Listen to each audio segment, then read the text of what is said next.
በጣም ለምትወዱት ሰው ይህንን መልእክት አድርሱለት። በተለይ የኔ የምትሉት ወዳጅ መስማት ያለበት ነገር ስለሆነ እግዚአብሔር ያለው ሊሆን በጉልበታችሁ ተንፏቃችሁ አትድሙ። መቀየር የማትችሉትን ነገር አትታገሉት። ፈጣሪ ያለው ሊሆን፣ ሁን የተባለው ነገር ሊሆን፣ ቅር የተባለው ሊቀር። ለእናንተ ያልሆነ በልክ ያልተሰፋን ነገር ባይመጣ እግዚአብሔርን ለምን እንዳትሉት። እግዚአብሔር የተከለው ነገር ላይነገር በወንዝ ዳርቻ መሃል እንዳፈራች በለስ ታብቡበት ይሆናል።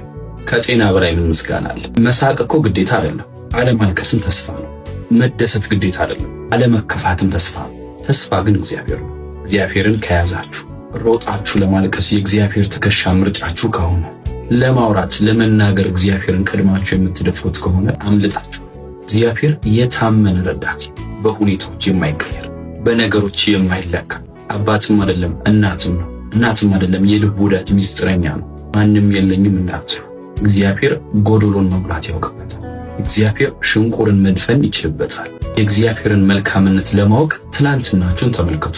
ዛሬ እዚህ ደርሳለሁ ብላችሁ ነበር።